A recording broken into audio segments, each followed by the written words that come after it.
Thank you kanina at binigay nga lang ito sa akin, kuya. Eto nga pala itong baka, mga mare. Kaya naman gagawin nga natin ang sisig for today's video. Nagulat na ako dito kasi napakasarap ng ekop ng baka.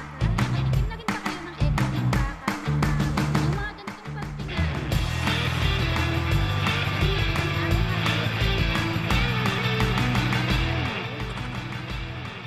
Napakalakas nga rin ng amoy nito at napakatangkila rin talaga. Kaya naman ito nga at gagamitan ko nga rin sana ito ng clean kasi walang sugat kasi nga kaya-kaya nga daw matanggal pa ito. Nag-search nga rin ako kung ano ba ang pwede kong gawin dito.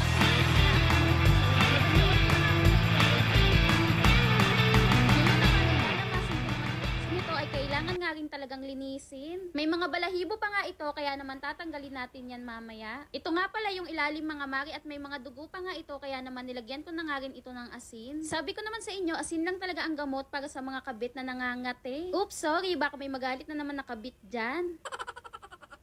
Anyway, kinuskus ko nga lang ng matindi para naman tanggal talaga lahat ng baho. Pagkatapos ko naman ito kuskusin ng asin ay binanlawan ko na nga rin ito. Grabing paghuhugas na nga ang ginawa ko dito mga mare. Ewan ko na lang talaga kung mamaho pa itong ekop na to. Pagkatapos ko naman ito banlawan ng ilang ulit ay nilagyan ko naman ito ng suka. Sa tingin ko nga ay mamamaga na nga itong ekop na to sa mga pinagagawa ko dito. May nakapagsabi nga rin sa akin na mainam nga rin daw yung black coffee. Nakakatanggal din daw talaga kasi yun ng baho. Itatry ko nga rin sana yun pero dito pa nga lang sa suka ay natanggal na talaga lahat ng baho. Meron nga rin ako ditong pang-ahit at bagong-bago pa nga ito, mga mare. Diyos ko, napakaganda nga nitong pang-ahit na to kasi tatlo ang blade nito. Kaso nga lang, ayun at hindi nga ito nagana dito. Kaya naman, hindi na nga ako nag-aksaya ng oras at nagpainit na nga ako ng tubig. Pero bago nga yun ay binanlawan ko nga muna ito. Nakababad pa rin kasi ang suka dito, mga mare. Susubukan ko nga itong buhusan ng mainit na tubig at baka matanggal nga yung mga balahibo. Kaso nga lang ay hindi talaga kaya. Kaya naman, inilubog ko na nga lang itong ekop dito sa napakainit na tubig. Tapos, sinubukan kong gamitan itong matalas na kutsilyo. Mukhang okay naman, kaya naman ganun na nga lang yung ginawa ko. Ito nga, kung makikita nyo, natatanggal na nga itong mga balahibo. Fast forward mga mare, ito nga at malinis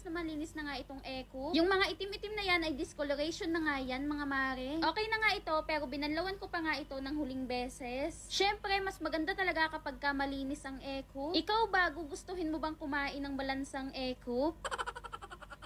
Inasinan ko nga uli ito para siguradong malinis nga. Huwag kayong mag-alala kasi ito na nga yung pinakahuli. Pagkatapos ko nga itong asinan ay binanlawan ko nga uli ito. Inabot na nga ako ng hapon kaya naman sa pagpapakulo ay gagamit na nga ako ng pressure cooker. Naglagay nga rin pala ako dito ng bawang at luya.